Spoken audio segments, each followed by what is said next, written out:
Are we Hi. starting? Yes, Christian, you can Yep. start. Good morning, everyone, and thanks for joining. This is the first introductory webinar for the study on certification and verification schemes in the forest sector for wood-based products. My name is Christian Sloth, and I'm the technical lead of the project, and I'm gonna run through the presentation for you together with my colleague Matteo. To present the study and to also allow for questions at the end. Let's see if I can move this. Just very briefly, if you want to raise questions here, you can use the GoTo webinar chat box here. You can also raise your hand if you want to say something, but it's probably easier if you have immediate questions. There will be a Q&A sessions at the end. So, but if there are like clarifying questions or issues during the presentation, please just write a chat note here in the box. Also note that we will be recording this webinar for distribution later. So just for your information. The agenda for this morning is we have a presentation, and I'm trying to keep that within 35 minutes. Go through an introduction to the project, talk a little bit about NEPCON, about the study, what are we actually doing. And then we will look at some of the aspects of the study, how we will select the schemes to include in the for assessment in the study, and also how we are developing and how we will apply the framework or the criteria that we're using for the assessment of frameworks. Then at the end, Matteo will provide a brief overview of how we engage with stakeholders, and then we have set aside 25 minutes at least for Q&A or questions. So we hope that there will be questions, and we're happy to answer them. So brief introduction of the study here. Obviously the study is led by NEPCON as a consultant contracted by the EU Commission. The study period is set to 12 months. It started formally in February 2020. This is the team in NEPCON working on it. I'm the technical lead. Then we have several of our experts in timber legality, David Garcia, Chloe Viala, Bogdan Buliga, and also Matteo Carino Fres, who is managing our stakeholder engagement activities, and then Jan Peter Feil as the project manager. So a little bit about NEPCON very briefly. We are a not-for-profit mission-based organization based in Denmark with a mission to support better land management and business practices that benefit people, nature, and the climate. And we try to do that through different types of projects, like this one, for example, through capacity building, training, and certification services, and also other sustainability and responsible sourcing services for industry. We have expanded over the last couple of years after our merger with Rainforest Alliance certification, and are now at more than 250 full-time staff in more than 30 countries, and we have 27 registered offices globally. As I said before, we try to achieve our mission through mission-driven projects where we work with sustainability, timber legality, supply chain responsibility, and so on. We also provide a number of sustainability services to industry, such as, for example, certification, and we have been quite engaged in providing training and capacity building projects and services as well.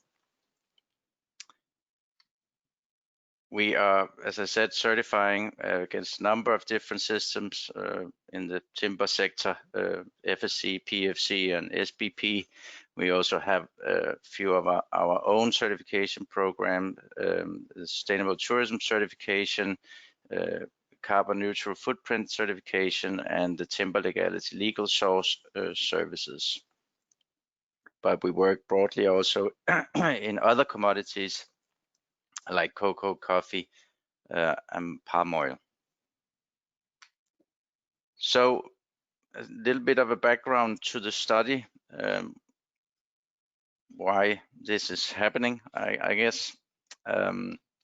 This is from the tender document, where it was outlined that the Commission felt that there are difficulties for companies or operators to understand the meaning or the use of certificates and certification in general related to the EU timber regulation, which may result in operators not meeting EU timber regulation legal requirements or paying for something that actually have limited value for that process to meet their legal obligations.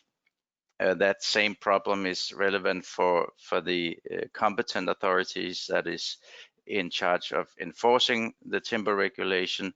There have been examples or seen that there is a difficulties in really grasping the scope and the of certification and what the certification means for companies' ability to meet the EU timber regulation.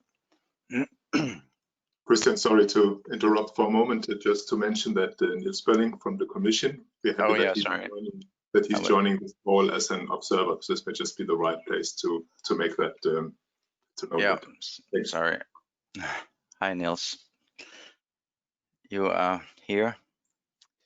So the objective of the study is to help competent authorities and operators in the EU in their understanding and increasing their benefits from certification, in particular in the context of implementing the EU timber regulation. So we mean to meet those objectives by providing an overview of certification and verification schemes that are used in the area of forest and wood-based products.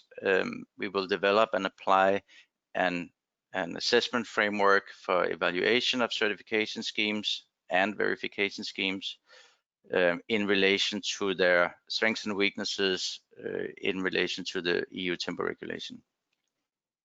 We will also look at, this is a kind of a separate part of the study, we will also try to evaluate how that framework could be applied to other types of commodities that are originating from converted land, from deforested land. So that is expanding the scope of this assessment of this study beyond just timber products, where we may look at other type of commodities that can have a forest impact. We will also try to identify options for further work at the EU or Commission level. And as I said, this study relates very much to the requirements of the EU timber regulation. So just very briefly, an overview of exactly where the requirements that relate to certification and third-party verification in the regulation are. So we have in the preamble to the regulation, where the third-party schemes are recognized as a means of assessing risks, and also a main part is in Article 6.1, where it mentions the role of third-party certification schemes as a means to assess and also to mitigate risks. There are also further requirements for third-party schemes in the implementing regulation 607, where it's outlined these 4 points about some minimum requirements for third-party schemes. Also, the EU guidance documents have information about how certification should be used. So the project is developed into different phases. We are now in inception and in the development phase here, where we have started the stakeholder identification. We have notified stakeholders about the project. We are establishing the stakeholder consultation forum, which is part of this presentation or this webinar, where we will invite stakeholders to participate and to provide feedback to the study and also to the scheme selection.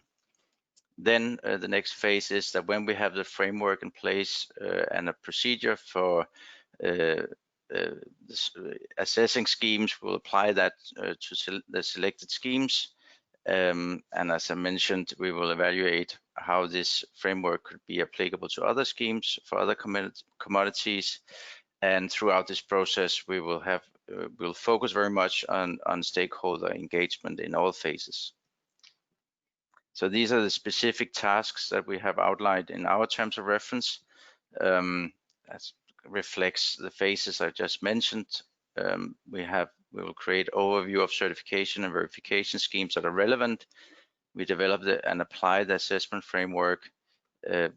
We evaluate the applicability of the framework to other products, and we involve stakeholders and identify options for further work for the EU and the Commission. An important part of the quality assurance work that we're doing is establishment of a peer review committee that is an independent committee with 3 independent members that will provide technical review of study and also selection of schemes and the methodology for the assessment of schemes. So they will allow a level of quality control and independence and review of NEPCON's findings. So the members, as I said, we have 3 members. We have Alistair McGregor here, who has a long career in forest certification on the industry side. He's been with the certification body BM Trada for more than 20 years and has been involved in both FSC and PFC certification and also RSPO certification and UTZ or Rainforest Alliance certification. He has also worked with several different ISO standards committees around chain of custody certification. So he has a lot of knowledge on certification and system development. We also have Saskia Osinga on the PRC. She's the founder of FERN and former campaign coordinator. She's also the author of several books on forest certification and forest governance, and she's also currently the board member of TFT, Rights and Resources Initiative, and Bank Information Center of Europe. And lastly, but not least, we have Anders Hildemann, who has a career, among others, with IKEA as a forestry manager, where he has worked to promote FSC certification and other types of certification within IKEA.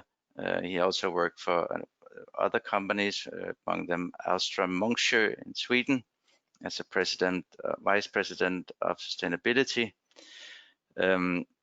And he currently serves on the technical committee of the Sustainable Biomass Program and is an advisor to afforestation project in Paraguay. So I would say that we have a very experienced group of experts that I'm sure will provide a very high level of technical quality input to the study and ensure that the findings are of a high quality. So an important part, of course, of the study here is the selection of the schemes that will be included, and this is a process that we are starting now with the stakeholder engagement, and we of course know a little bit about which schemes are already out there that are being used by industries to meet EU timber regulation. We of course have PFC and FSC, but we also have different types of privately developed legality verification schemes. that are being used to a lesser degree, but still have an importance in the market. And then we have the new ISO 38200, which is chain of custody standard, which have seen some uptake recently, which may be included in the study. So this is just to say that these are potentials. There are likely other schemes that could be included, which is why we will ask stakeholders for their opinion. So we will make the selection only after having consulted stakeholders.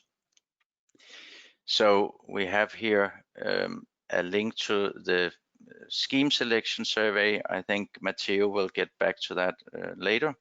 And talk a little bit about our general stakeholder engagement process. But at least when we share this, here's a link to the survey that everybody is welcome to participate in.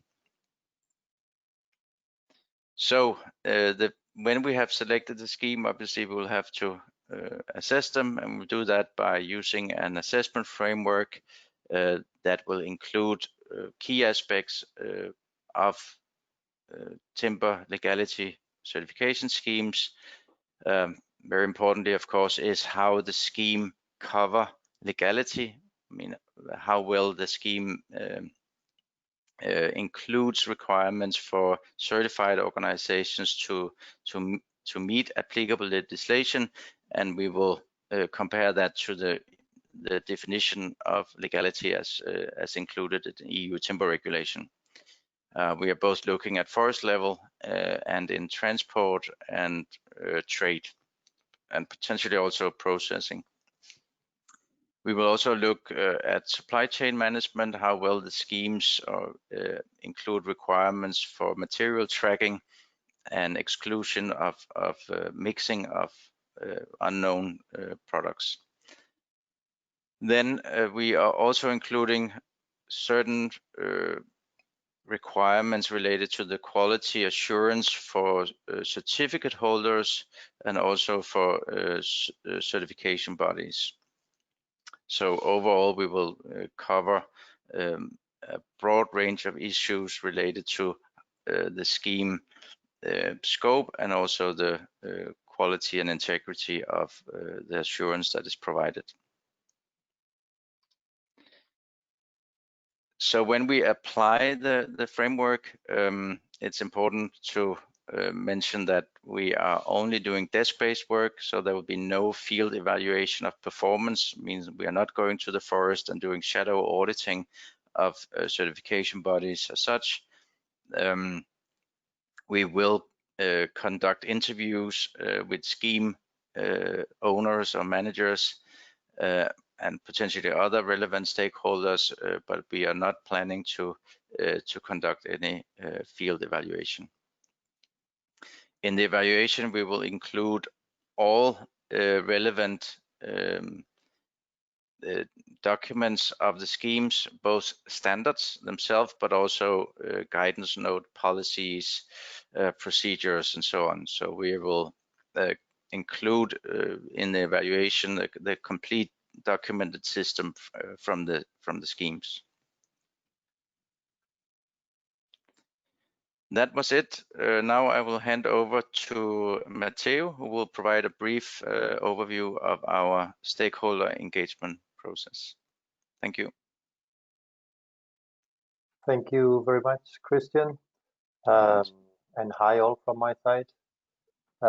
Yes, we are taking the stakeholder engagement part seriously, as Christian just mentioned, because it's a central part of this study. If you can go to the next one, Christian, please.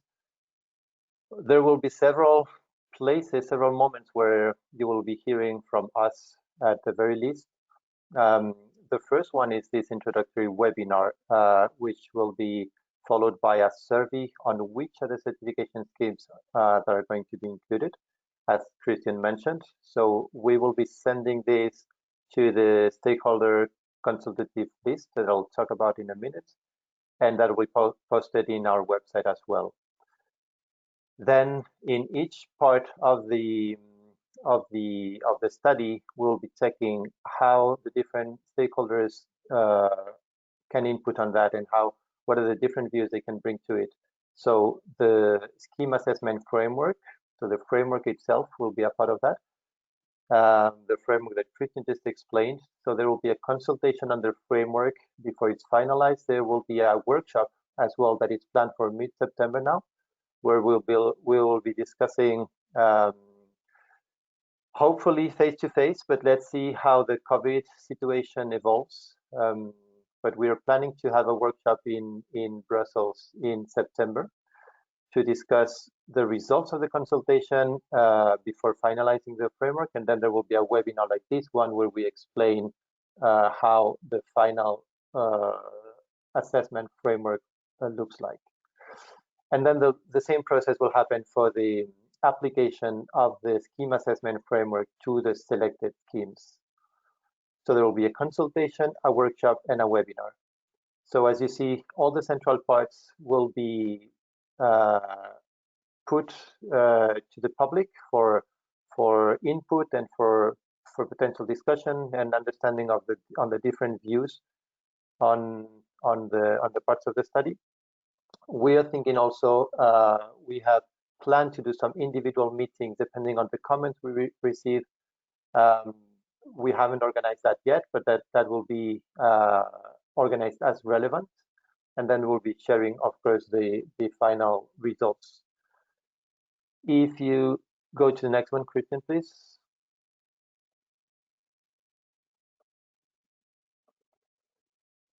Yes, so there is this stakeholder consultative forum that all people receiving the initial notification or checking the website have probably noticed already.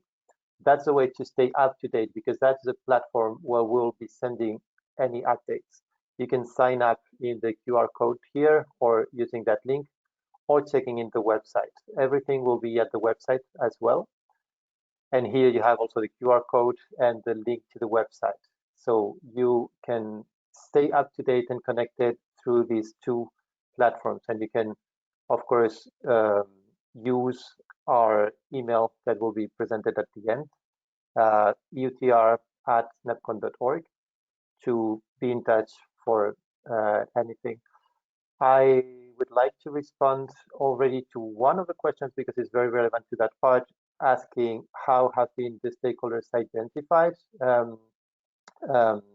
So basically what we've done, as you've seen already in the presentation, we're working already with a number of schemes, different schemes that are relevant to the timber sector. So we already have the stakeholders and the knowledge on the persons and the organizations that might be interested in this study. So we have contacted over 8,000 stakeholders. We've sent the notification to them, and then we've given the possibility to them to join the stakeholder consultative forum, which will then give the proof of interest to continue receiving any notifications beyond checking the website. So that's how the process has been to develop that list with all the regions where NEPCON is working, that Christian showed at the beginning of the map. And of course, our focus for this study, because that was the main interest, is to make sure that we bring clarity for the operators and the competent authorities. So those types of stakeholders, together with the schemes, are at the center of this study. Can you go to the next one, please? Yeah, and if you wish to contact directly the European Commission, you have this email in case you want to raise any question, comment, concern to them. You can also do that directly here. As mentioned, they are also observing this and will be following this process. And I think the next one, Christian, it's opening to the questions, right? Yes. Okay. Yes. Perfect. Then there's one first question asking, will you assess your own legality scheme? And I'd like to have David Hadley responding to that one. Are you there, David? Yes, I am. Hello, everyone. So as Christian mentioned, the selection of schemes will be based on basically their evaluation of importance, their relevance to the EU wood industry and forest sector, and thirdly, the scheme selection survey, which will be sent today. With regards to NEPCON's own legal source certification scheme, we have excluded that scheme as a potential scheme for evaluation.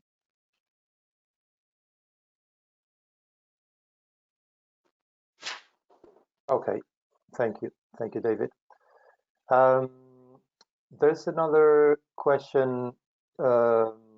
Why does the peer review committee not include any expert from public authorities or governments? Christian, do you want to respond to that one?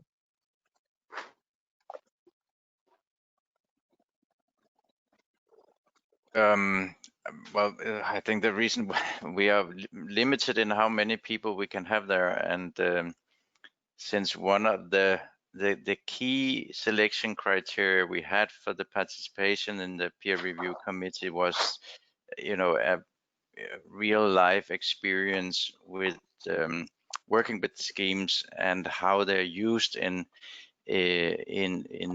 industry and as a means of certifying legality.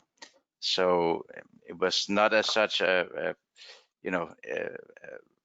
meant to exclude government officials, but the focus has been on a more technical knowledge of certification schemes. In addition to that, I would mention that obviously we are working for the Commission themselves, which are evaluating and reviewing all the results ongoing. So in a way, they are representing that perspective in the quality review, I would say.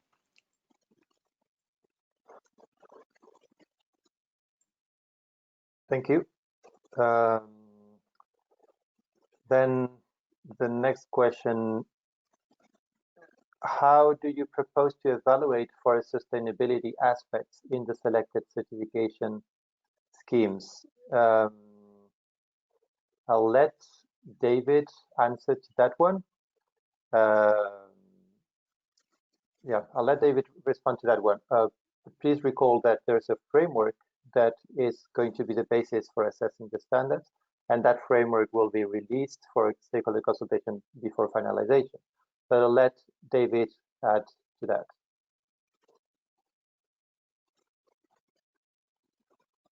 Okay, perhaps I can take a first stab at the question. Christian, feel free to add anything that I exclude.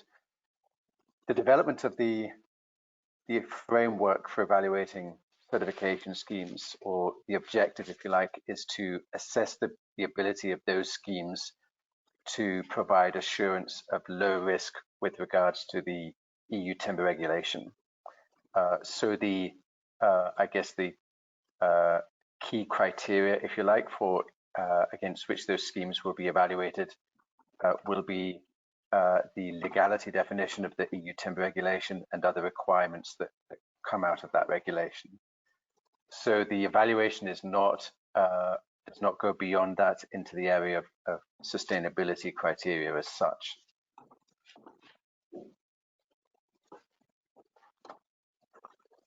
Okay, thank you.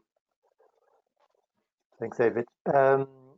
Next question is, how long will the survey, which is going to be released today, will last for? That will be 2 weeks. So that if you click on the survey, it says already, when you click on the survey, you'll see that it says it's for 2 weeks until 2nd July.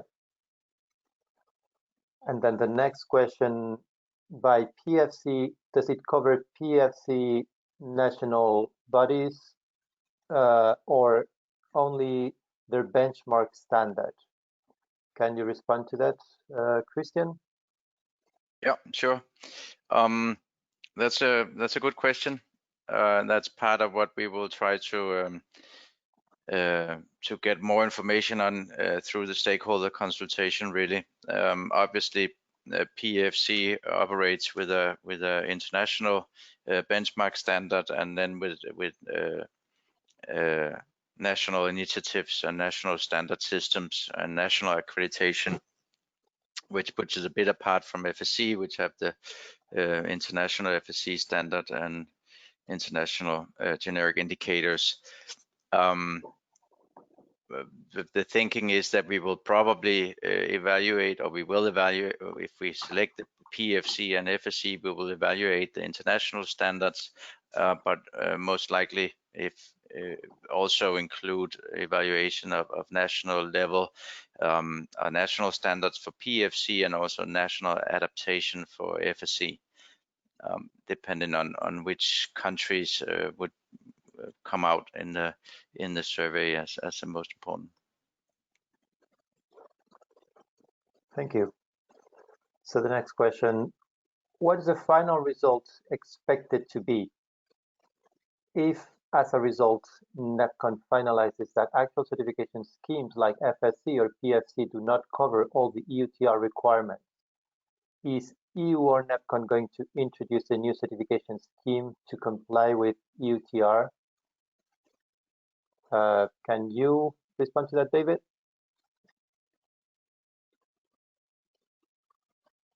Sorry, maybe you could just repeat the question. Yes. Can I try to answer that? Yeah. Or you can respond. Yeah. Yeah. First of all, I mean, NEPCON, there's no intention from NEPCON sides to develop a new certification system. I mean, obviously we cannot answer for the Commission here, but we already know that there may be gaps in some certification systems related to the compliance with the EU timber regulations. So that doesn't really, I don't think that our findings will it shouldn't be a surprise that there are gaps in certain certification systems. That means that they do not fully cover all the obligations of EU legality definition.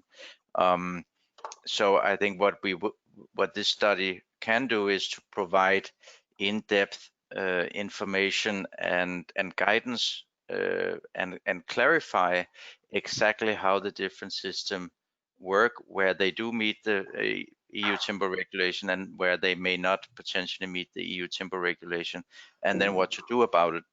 So yeah, again, I cannot answer for the Commission, but that's at least my expectation is that the results from this would go into an updated guidance from the Commission on how to use certification systems. So clarify these issues that are already known gaps in some systems. Yeah, if I could just add, the key objectives of the entire project are to create a resource of knowledge and reference for all interested parties in the forest and wood-based product sector around certification, and secondly, to help competent authorities and operators understand better the potential benefits as well as shortcomings of product certification. And perhaps a secondary kind of result of some of these studies may be that there's an opportunity where there are gaps for certification schemes to address those, or if there are gaps. Okay, thank you. Next question. Could we propose schemes to be assessed that are already endorsed by PFC or in the process of being endorsed? Yes, in the survey, there is a way to propose other schemes that are not mentioned. So yes, you can propose other schemes. Then the peer review committee doesn't seem to be having a balanced representation. Any possibility to add more experts? Do you want to respond to that, Jan? Yes, I can. I mean, I think no matter how many, or I mean, it's a question also of the scope of the project, how far we would go. So we already are to the limits of what the scope of the project would allow. And I would say, everyone is welcome to comment on anything on the study. So it's not that the peer review is as such in a special position. It was more like to ensure that we are sure that at least 3 qualified people representing different aspects are present and have time to go more into depth. But it is open for anybody to comment on anything in the draft documents that we presented.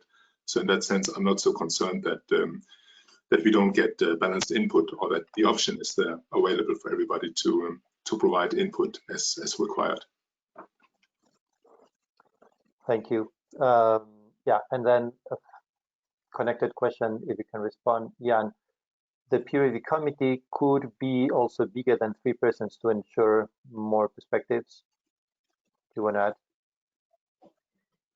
Yeah, I mean, I think I kind of answered that already. That true, it could, but again, it's not a closed box. So anybody with concerns address us. We are also open to talk directly to people. So if you would feel that that the comment box is not big enough for that we send out the survey at any other point, please contact us directly. So we are open to have the discussions, to talk to anybody that has more detailed input to provide, and we would be most happy to be open for that. Thank you, Jan. Yes, and again, from the beginning, we know that people have been forwarding the. Can I just add a comment? Yes, just to say that anyone can join the stakeholder forum. You can forward the link to other stakeholders, so that's open to anyone you think might be interested. Yes, Christian. Yeah, just to add a little, to the peer review discussion. I mean, I think we have tried to add experts that can provide the level of technical input to review our results at a very high level, with a lot of experience in these systems. And this is a very technical assessment of the functioning of the schemes, the interpretation of the standards, the normative requirements, as well as including interpretation of guidance and policies and so on. So that has been, the key selection criteria for selecting the peer review committee members. So my question would be, in what way it's not seemed to be balanced. I mean, if there are suggestions for better ways to balance it. I mean, we already touched on the issue of no representation from governments, and I've responded to that we are working in a way for the government through EU. But it would be interesting to hear, in what way, if there are stakeholders that feel that the peer review committee is not balanced, so in what way it's not balanced. Mm-hmm. Yes, and I've asked that follow-up question to the person asking the question in the first place. So let's see. The next question, the selection of the schemes will be conducted through the survey, or do you already set up some criteria to select the schemes, for example, number of companies certified for each scheme, etc.? Do you want to respond to that, Christian? Sure. We have, of course, some selection criteria, like the area of forest that is certified against certain schemes, or the volume of traded material. I would say that it is pretty difficult to get data on the trade in certified material. So we have, I think our main tool to select will be the stakeholder consultation, to see what is it that companies in Europe and stakeholders feel are the most important systems, what is most widely used through that stakeholder consultation. So obviously we need to look at which systems, which standards are being most widely applied by stakeholders. Okay, thank you. Next question, will you focus on current features of certification systems, or will you suggest modifications how to improve certification systems to be more efficient? Do you want to respond to that, David?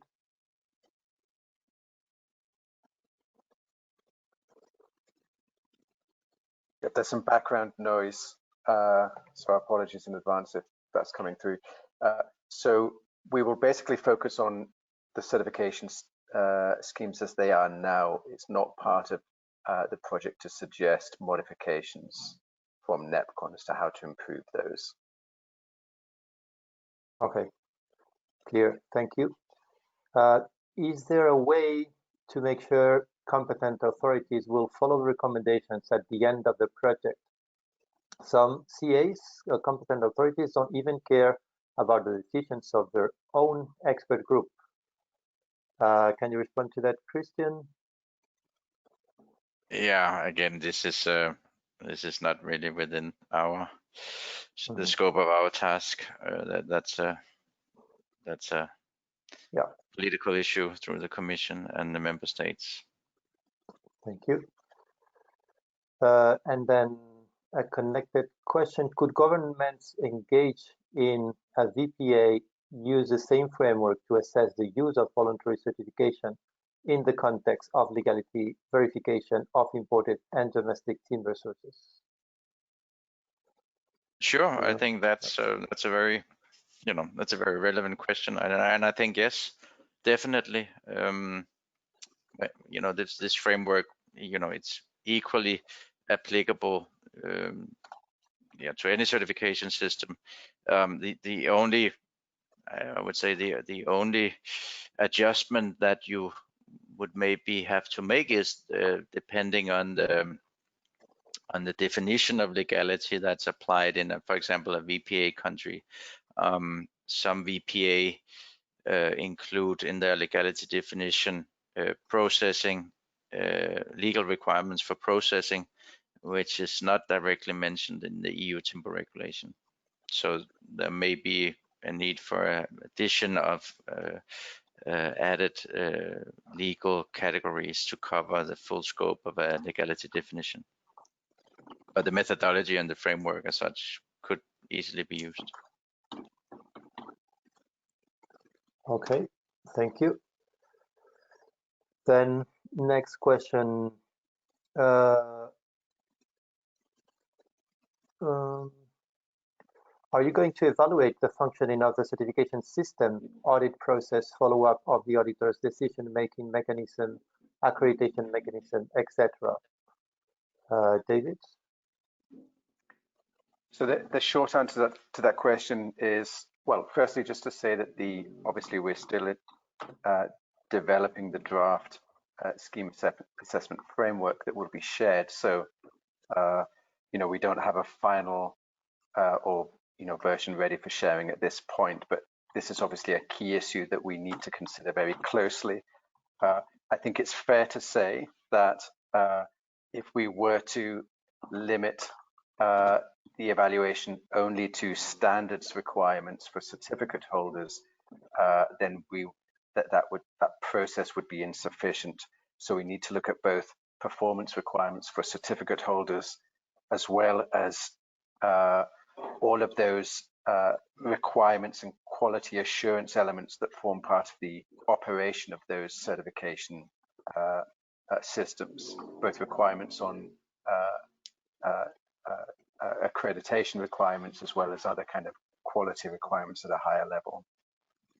So the short answer to that question is that we will include some of those that you mentioned: audit processes, accreditation, decision-making mechanisms, and things like this. Thank you, David. Christian, does the study make differentiation of the standards at national level? And you've mentioned something about this already, but just to make it clear.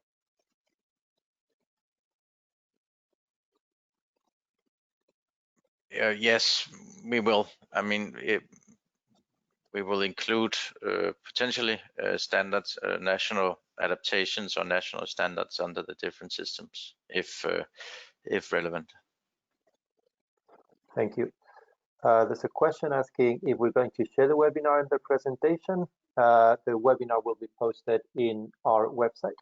I've sent a note in the chat to all here, so you should have it. But then just go to the website and you'll be able to see that, to the project website that was showed. Then next question, will be any aspects of CITES or any of its appendix reservations be covered by the study? David, do you want to respond to that? So as per the EU timber regulation, CITES licensed wood products are essentially excluded from due diligence requirements as far as the EU timber regulation goes. However, CITES requirements do form a part of the, or CITES legislation does form part of the applicable legislation within the country of harvest. So yes, there will be some inclusion of CITES within the legality definition, if you like, to which we'll evaluate the schemes. Mm-hmm. Thank you. Then, are you going to consider also FSC control wood and PFC controversial sources, Christian? Yes, we will. That Okay. was a short answer. Yes, short and concise. Good. Because there's still some questions, so we'll keep going. If systems are under development, would this assessment cover parts of systems, example, a legality standard or documentation describing these systems under development? Can you respond to that, David? Yeah, I mean, I think that's a good question. If I understood correctly, that it refers to procedures or standards requirements which are still in draft form or in development, or perhaps have not been sort of gone live within the certification system. I think we may have to, I don't have an answer right on that at the moment. We might have to look at that on a case-by-case basis, or make some decisions around that point. I don't know if you'd add anything, Christian, to that. Well, I can definitely say if there's something you consider should be assessed, then add it to the survey, because the survey is open to that, as mentioned already.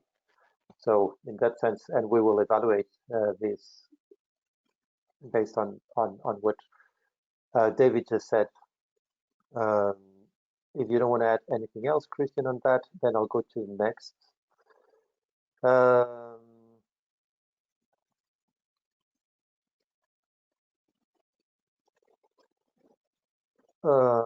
Let's see.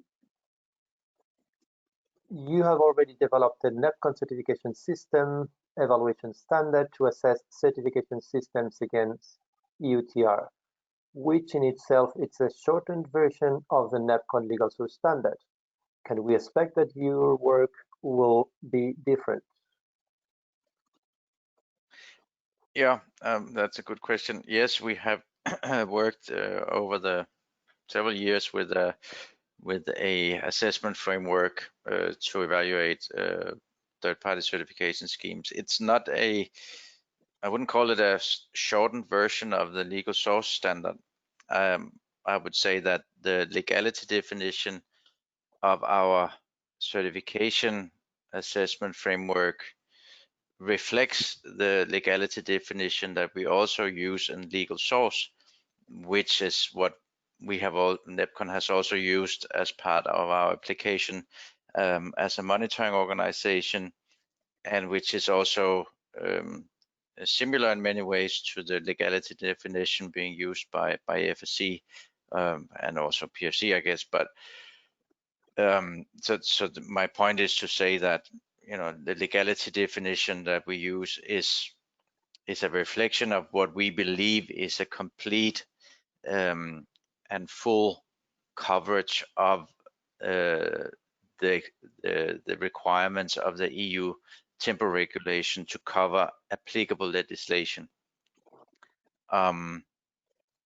But so I don't expect that the actual legality definition in this new assessment framework will change that much, but we are reviewing and changing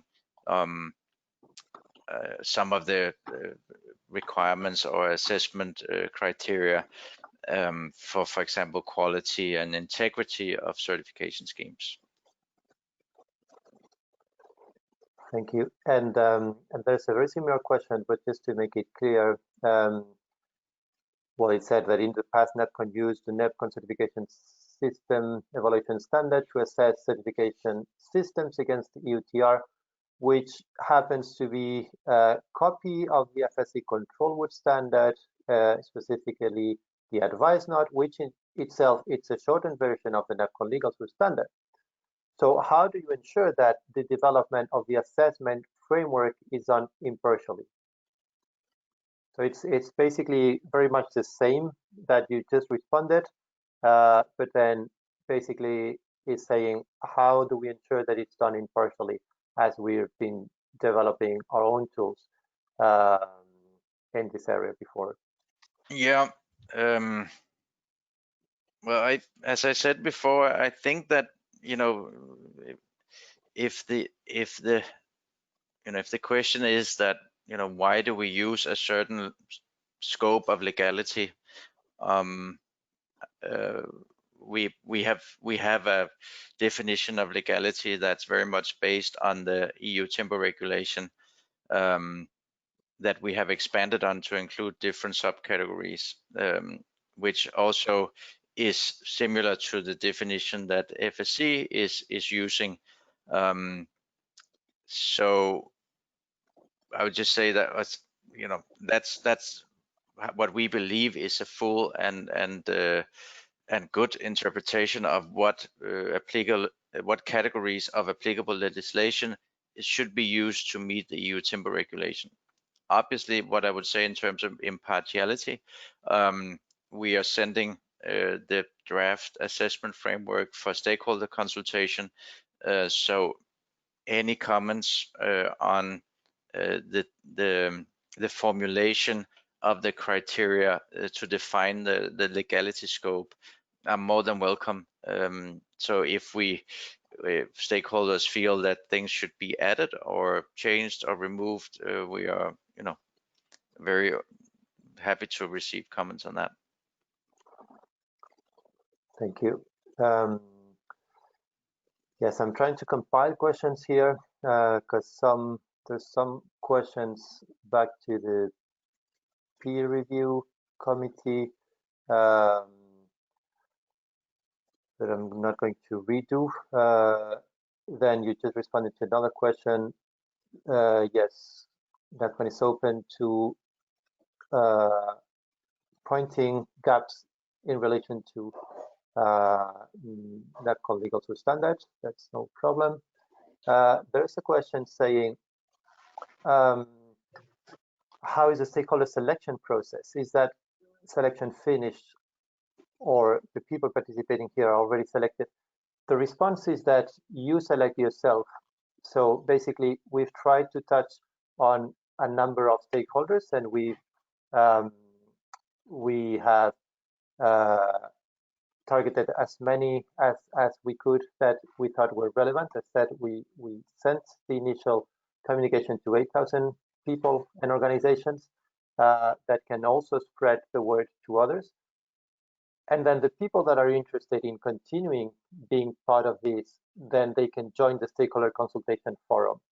There's in the presentation that again will be posted in our website. There's the link, and there's the QR code in the webinar, but also the direct link is in the website as well. So you can join if you're interested, the stakeholder consultation forum, and then you will select yourself as stakeholders showing an interest to know more and follow up on what's happening. Then next question. Are you considering timber legality verification scheme developed in developing countries like India to be part of the study? David, can you respond that?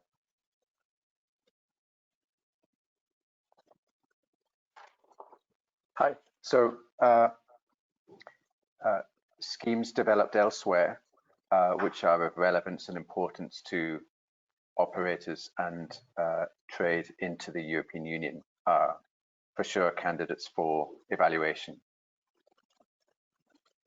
So the answer is yes, they can be considered. Okay, thank you.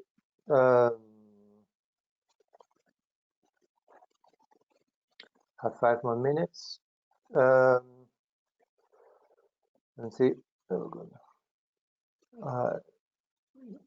There should be opportunity for the schemes to cover the identified gaps and to come back to the EU authorities to get full recognition. As a result, all companies would like to have certification schemes as automatic EUTR compliance evidence. Can you respond to that, Christian? Yeah, I mean, what is the question really? Yeah, is it? I think the question, and I can comment also on that. The question is more like a comment, indeed, saying there should be an opportunity for the schemes to cover the identified gaps and come back to the EU authorities to get full recognition. As a result, all companies would like to have certification schemes as an automatic EUTR compliance evidence. I think the first comment I have also to that comment is that I believe this is the intent of the EUTR filling the gaps and making sure that we're all clear on what's covered and what's not covered. And this is part of the EU strategy in supporting certification schemes as well as to meet the requirements. So basically, this study aims to bring this clarity, and then there will be other steps after this that's mentioned initially as what are the other opportunities to keep working on this.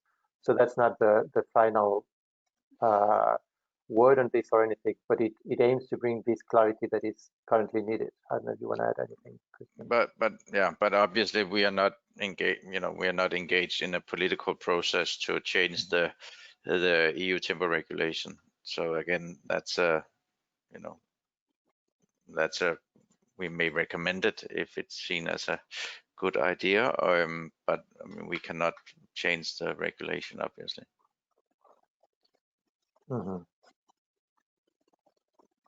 Okay.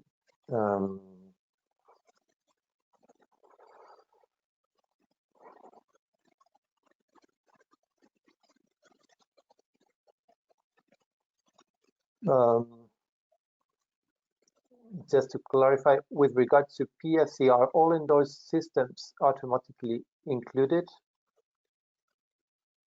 No, I mean we don't have scope to include that many schemes. So again, that would be part of the selection process. So if stakeholders feel that the Malaysian PFC standard system should be included over another country, that's what we will then look at. We cannot select all of them. I don't know how many there are. There are many.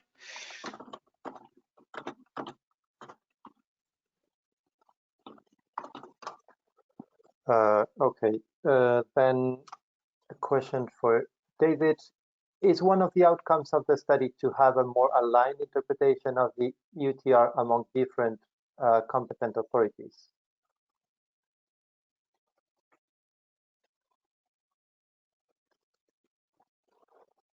A more aligned interpretation or understanding perhaps of certification schemes and their value, yes.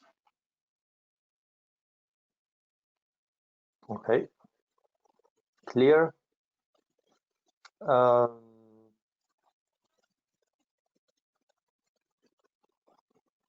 In a country, and therefore its legality standard simply doesn't, if a country and therefore its legality standard simply does not have some of the applicable legislation, will it be identified as a gap against the use framework?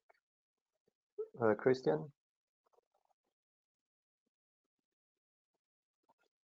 repeat that, please? If a country and therefore its legality standard doesn't have